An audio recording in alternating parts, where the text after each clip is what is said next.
because I happen to be of the realist foreign policy school. Let me explain why I am. I think principles and values, that is the promotion of democracy and free markets, principles and values are very rightly central to American foreign policy. But they're not the only thing. And when you formulate and implement foreign policy, you need to have a significant national interest at stake, realism, if you're going to keep the people behind you. And in a democracy, particularly a democracy such as we have in the United States, if you lose the American people, you will lose the policy. You can support the policy only so long as you have to support the people. So there has to be a certain degree of realism and national interest in the policy. And I think this new administration operates from that perspective.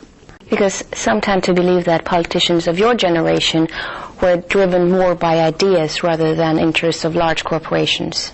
Well, we're not driven by, I don't think recent politicians are driven by interests of large corporations. I don't buy that, if that's the hypothesis of your question. I think all politicians are driven by ideas, ideals, and interests. Principles and values and interests. It takes both. Since I was Secretary of State back in 1989 to 1992. At that time, of course, the Cold War was ending. To the surprise of many of us, both on the Russian side or the Soviet side then, and the U.S. side, the Soviet Union imploded. This was something that none of us, I don't think, were able to foresee. It happened in 1991. And in the aftermath of that, the relationship between Russia and the United States was extraordinarily close, and it was close for many years. We used to say in those days that we had gone from a confrontation to cooperation, and then from cooperation to partnership. And there were many examples and instances where the United States and Russia worked very closely together. We brought Israel and all of her Arab neighbors together face-to-face for the first time ever at the Madrid Peace Conference, sponsored by the Soviet Union and the United States, and then by Russia and the United States. You're such a great diplomat, but I would still like to go details. There are three sore points between the U.S. and Russia. The expansion of NATO, the disagreement on the August war in the Caucasus, and also the placement of the anti-missile defense system in Eastern Europe. Well, those are three of them. There may be some other differences, but go ahead. But those are the biggest ones. Yeah. They're the biggest stumbling points. That's correct. Right? Right. So there's a popular opinion in this part of the world that NATO is an outdated reminder of the Cold War. Do you think it needs to be remodeled, maybe?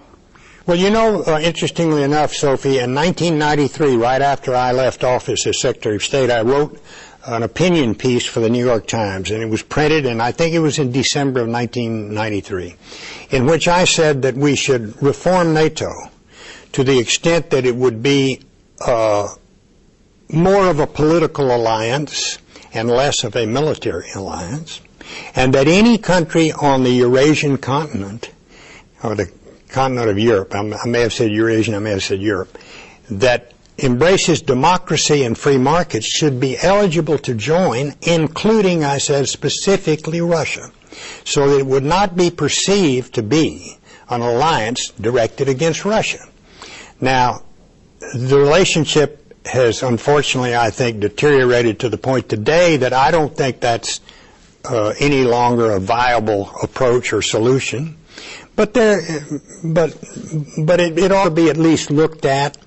NATO is a political alliance in addition to being a security alliance. And what would be wrong with all the countries of Europe or the Eurasian continent cooperating together, all being in the same tent? It operates by consensus.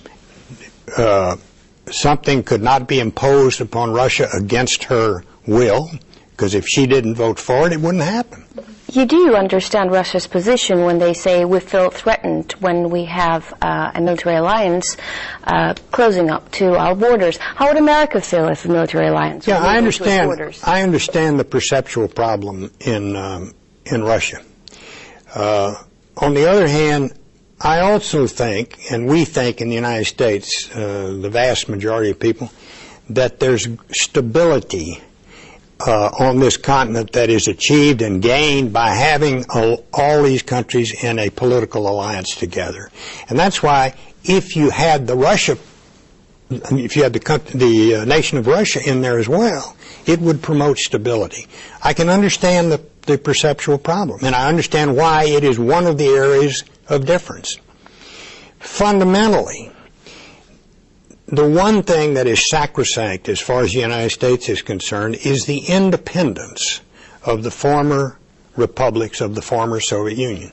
These are independent nations, and the United States very much wants to and will stand up and support their continued independence. Now, that's different than saying they ought to all be in NATO. And I said in my speeches here in Moscow during the time I've been here that the United States needs to be judicious in its approach to future NATO membership, recognizing the problem that this creates in U.S.-Russian relations.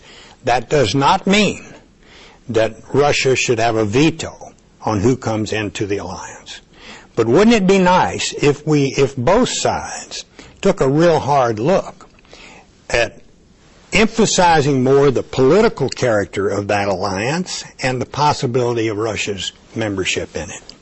The war in the Caucasus in August is another huge point of disagreement between the U.S. and Russia. We're not here to say who's right or wrong because it's too complicated of a question, but why do you think President Saakashvili is getting honoring support from the U.S., even though he obviously didn't listen to the U.S. advice and went into South Ossetia? I think it goes back to what I said just a minute ago, that the United States is committed to supporting the continued independence of the republics, the former republics of the former Soviet Union, whether it's Georgia or Ukraine or the Baltics or some other former republic. Those are independent countries by their choice, and they want to remain independent, and the United States supports that. Now, I don't believe that the United States encouraged the Georgians to go into Kishkin Valley. They actually, quite the opposite. In fact, I know from having talked to the leadership in that second Bush administration that they said, now do not let yourself be provoked by the fact that there are substantial Russian troops on your border. Don't overreact to that, and don't let them provoke you. It happened anyway, but the United States is not going to back away from its commitment to the independence of Georgia just because that happened. And as you said in proposing the question to me, there's plenty of debate about who started that conflict. And I suppose that's still going to be sorted out, and I certainly do not know of my own personal knowledge how it unfolded. Right, then the anti-missile defense system in Eastern Europe, also a huge problem between the two countries.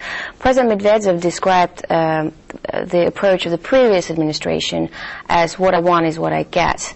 How much place does that leave for diplomacy, that kind of approach? Well, you want me to assume that that was the approach of the prior administration, and I'm not willing to assume that. I don't agree with that. Although I do think that it's encouraging to see President Obama say, you know, maybe we can talk about this issue of missile defense. He said this. He said, certainly, if there were no Iranian missile threat, if Iran did not develop a nuclear weapon, there wouldn't be a need for that defense. He did say that, as a matter of fact. Not linking the two. The news reports have suggested there was some sort of linkage. I don't believe that to be the case.